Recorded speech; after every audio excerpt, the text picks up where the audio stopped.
Hi అండి. నేను మీ రెడ్డి గారి అమ్మాయి. మైసూర్ బోండా ఫ్లఫీగా రౌండ్గా రావాలంటే ఎలా వేయాలో తెలుసా? వీడియో లాస్ట్ వరకు చూసేయండి. ముందుగా నా ఛానల్ని సబ్స్క్రైబ్ చేసుకోండి. మైసూర్ బోండా ఇలా వేస్తే మళ్ళీ మళ్ళీ అడుగుతారు చూడండి. ప్రిపరేషన్లోకి వెళ్ళిపోదామా? ఒక గిన్నెలో 1 కప్ పెరుగు వేసుకోండి. దానిలోనే మనకి తగినంత సాల్ట్, మళ్ళీ 1 స్పూన్ బేకింగ్ సోడా వేసుకోండి. మా అత్తయ్య గారికి దీనిలో చాలా ఎక్స్పీరియన్స్ ఉందండి. చాలా బాగా వేస్తారు బోండాలు. సో ఆవిడకి అంచనా ప్రకారం వేసేస్తారు, కొలత ప్రకారం అవసరం లేదు. సో నేను మీకు అర్థం అవడం కోసం కొలత చెప్తున్నాను. కొంతమంది మైదా సెట్ అవ్వలేని వాళ్ళు కొంతమంది గోధుమ పిండితో కూడా వేసుకుంటారండి. అలా కూడా బాగానే వస్తాయి బోండాలు. కాకపోతే మైదా పిండిలో ఇంకొంచెం ఫ్లఫీగా వస్తాయి. గోధుమ పిండితో కూడా టేస్ట్ బాగానే ఉంటుందండి. మైదా పిండి వేసుకున్నాక కొంచెం కొంచెం ఫింగర్స్తో కలుపుకుంటూ లోపలికి ఫింగర్స్తో కలుపుకోవాలండి. వీడియోలో చూపించిన విధంగా కొంచెం కొంచెం నీళ్ళు పోసుకుంటూ కలుపుకోవాలి.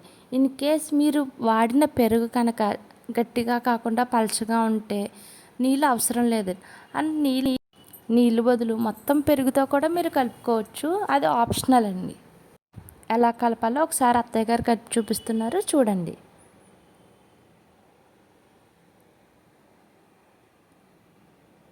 కొంచెం కొంచెంగా వేసుకోవాలి నీళ్ళు, లేదంటే ఒకేసారి బాగా జోరైపోతుంది కదండి. అందుకని కొంచెం కొంచెంగా మనకు కావాల్సినంత కన్సిస్టెన్సీ వచ్చే వరకు వేసుకుంటూ కలుపుకోవాలి.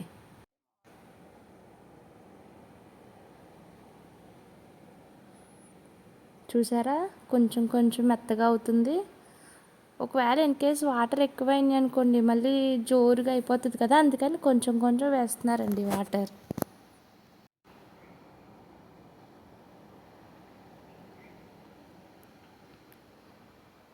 ఇప్పుడు మనకు కావాల్సిన కన్సిస్టెన్సీ వచ్చేసిందండి. ఒకసారి మనకి వీలుగా ఉందా లేదా చూసుకుందాం. అండ్ లాస్ట్లో మొత్తం పిండంతా కలుపుకున్నాక 2 టేబుల్ స్పూన్స్ ఆయిల్ వేసుకోవాలి. అప్పుడు మనం బోండా వేసేటప్పుడు కొంచెం చేయి నుండి జారడానికి వీలుగా ఉంటుంది. ఒకసారి అత్తయ్య గారు కూడా వేసి చూపిస్తారు చూడండి.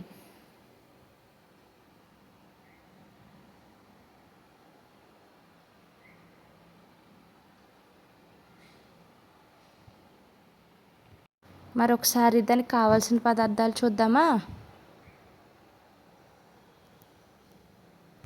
ఆ పిండి కలిపిన గంట తరువాత చూడండి ఎంత సాఫ్ట్గా అయిపోయిందో పిండి. ఈ టైప్ ఆఫ్ కన్సిస్టెన్సీ కోసం స్టార్టింగ్ అంత అలా కలిపారండి. కలిపాక మనం ఇలా కొట్టినట్టు కలపాలండి. చూడండి ఒకసారి అత్తయ్యగా చూపించారు కదా, అలాగా. ఒకసారి మళ్ళీ మనకి ఈజీగా ఉందా లేదా చెక్ చేసుకుని ఇంకా మనం ప్యాన్ మీద ఆయిల్ పెట్టుకుని బోండా వేసేసుకోవడమే.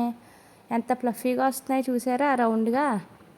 మనం ఫింగర్ గ్రిప్తో వేసినప్పుడు రౌండ్గా బాగా వస్తాయండి. కాకపోతే ఒక్కొక్కరికి ఒక్కొక్క అలవాటు, మీ అలవాటుని బట్టి మీరు వేసుకోవచ్చు. నేను ఆల్రెడీ చెప్పాను కదండి అత్తయ్య గారికి బాగా ఎక్స్పీరియన్స్ అని.